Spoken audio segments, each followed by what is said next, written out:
Now you may ask yourself, or you may ask me, like, what is it that allows Lee to offer shoes like this at this price? It's nothing.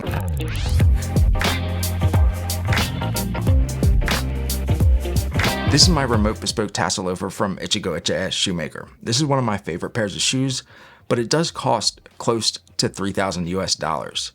I just got a pair from him, which is part of his new ready-to-wear collection, starting at $500 US. I've got to be honest that this does not remind me of an entry-level handmade shoe whatsoever. Let's get started. For those of you that have been following the channel for a while, you know I absolutely love pronouncing Ichigo Ichie Shoemaker.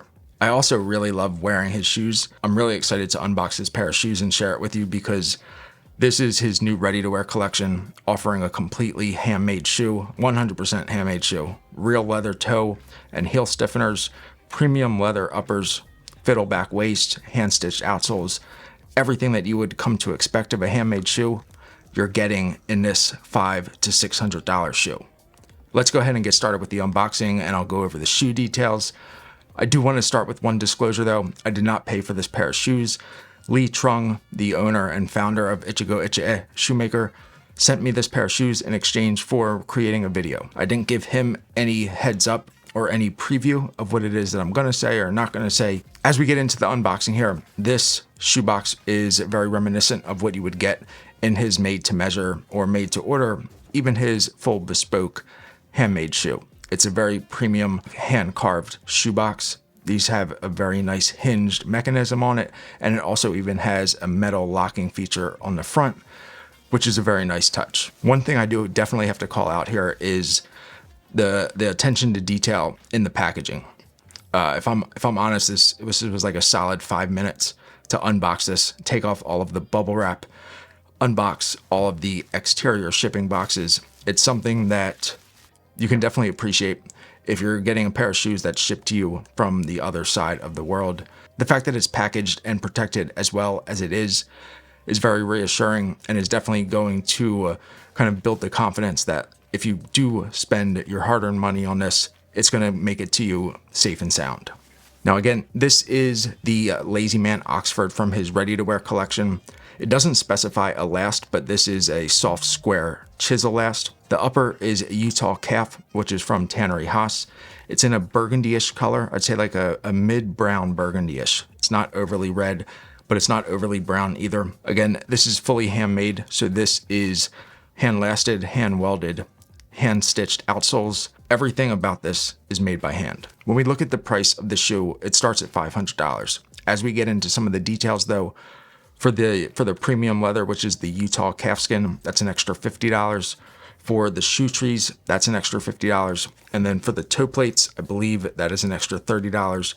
So for this exact makeup, it's about $630 US, which I'll get into like my opinion on the price to value proposition here, but it's a pretty good proposition just on its face. If we look at some of the closer details here, if we just go over starting with the pattern, you can see that this pattern is extremely well balanced. There's nothing that's kind of off kilter or anything that looks like it's a bit out of place. You can see the overall like distribution of the pattern pieces fits the size of the last and the shape of the last very, very well. And then when you come and look at the proportion of the vamp as well as the break point, it's very evenly set right between the facing of the Lazyman and this diamond toe cap. Very, very well executed. My other experience with Ichigo Ichie Shoemaker was a remote bespoke shoe. This was a pair of shoes that was based off of like a UK 8 as well as a UK 7.5. It was kind of a UK 7.5 length, but then a UK 8 instep and width. But ultimately it was a fully bespoke, custom made last. When I got this pair of shoes, I didn't know what size it was going to be. I didn't even know what the model, the leather, any of that was going to be until I opened it. I'm very pleased to say though, Lee obviously used his best judgment in deciding what size he should send me, and the UK 7.5 was like spot on. You'll see me try this on and wear this around in a bit, but ultimately it was and is a very good fit. Right across the width of the shoe as well as the volume of the vamp, the flex point and the break is right on the ball of the foot, the widest part of the shoe. There's no excess room or buckling anywhere in the entire upper. And while this shoe does have a somewhat elongated aesthetic, it has a very, very proportional like fitting area within the toe of the shoe. So it's not feeling elongated when you're wearing it, and it feels very snug. It feels very, it feels like it just feels second nature on your foot. Once you put it on, the shoe kind of like disappears and you somewhat forget that you're wearing a proper dress shoe, which is something that I actually love about a Lazyman Oxford. This definitely speaks to the thought, the design, and the follow through of the execution of a shoemaker like Lee Trung. When we look at the outsole as well as the bottom work here, this is obviously a fiddleback waist, has a very nice custom toe plate that Lee Trung and Ichigo Ichie Shoemaker has, custom designed for all of their shoes. And just overall, you can see that there are a lot of hallmarks here of a bespoke shoe. Many more of a bespoke shoe than there are of an entry-level handmade shoe, which at like $630, you would definitely expect this to be an entry-level shoe, and it's far from it. Some of the other details that we see here are kind of the shoemaker's notch, this step off at the transition from the finish of the waist to the heel breast. This is on the interior and the exterior of the heel. If we take a quick look at the shoe tree, you can see that these shoe trees are a very identical copy of the last. Just pushing around on the upper, you can see there's no excess room. It's very, very nicely fitted into the upper of the shoe, but it's also very easy to remove from the shoe, as well as very easy to replace and put back into the shoe when you're done wearing them. It's a much appreciated detail because I can attest, like, there's nothing more frustrating than fighting with the shoe tree to get it in and out of the shoe. I do want to start with a few opportunities though, and I'm going to start with the height of the heel. When I first put the shoe on, that was the first thing that I noticed, that it felt like I was standing up a little bit taller than I normally do. And that's something that is very obvious for me because I'm not a very tall person. That's somewhat of a joke, but it's, based in fact, in real life. That's what makes it funny. The size of the heel, it felt a little tall at first, but I've got to be honest, after I started wearing this 1 hour, 2 hours in, the height of the heel completely disappeared. Like I didn't feel off balance. It just felt like a normal shoe. And I think if anything, it was probably the insole just being a little, extended. And then as soon as I, kind of started to sink into the insole and the heel, it disappeared and just felt like I was wearing any other shoe that I have. Another observation, kind of somewhat functional here, is the shoe tree. Like I said, it's a beautifully executed shoe tree, but it's just a little awkward to hold. Like if I hold the pair of shoes like this, and then I go to pick them up, you don't really have any type of groove or handle to actually grab onto it. Even if there was like a little hole drilled into the back right here, it would give you a little bit of grip, but again, a very minor detail, but something I'm going to call out because it's something that I've observed as far as I'm experiencing this. I really do wish there was a better handle here. So the other detail I'm going to call out here is the shoebox. As much as I love unboxing a shoebox like this, there are some unintended consequences of it, like the shipping. Like I said at the beginning, I did not pay for this pair of shoes, but I did pay for the shipping, and that's because it was $150 to ship from Vietnam to the United States. I'm not sure what the shipping costs are for somebody that's, a full paying customer, but $150 for shipping is a lot, especially for a $600 shoe.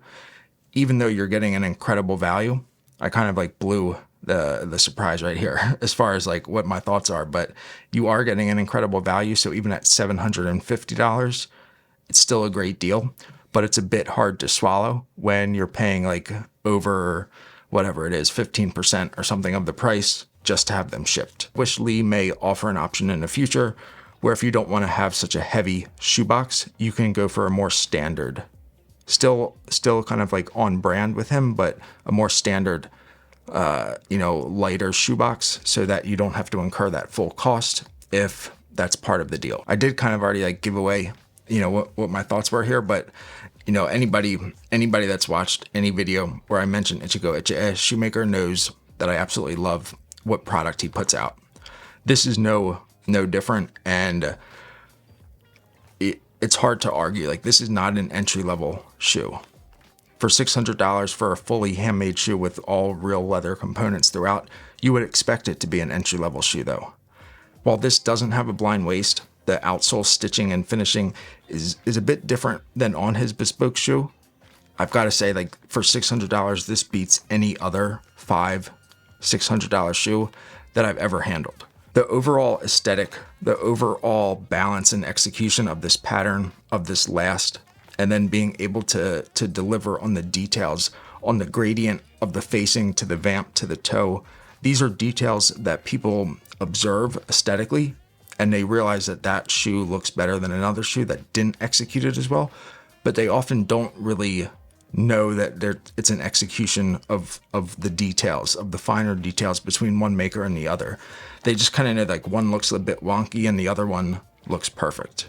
Now you may ask yourself, or you may ask me, like, what is it that allows Lee to offer shoes like this at this price?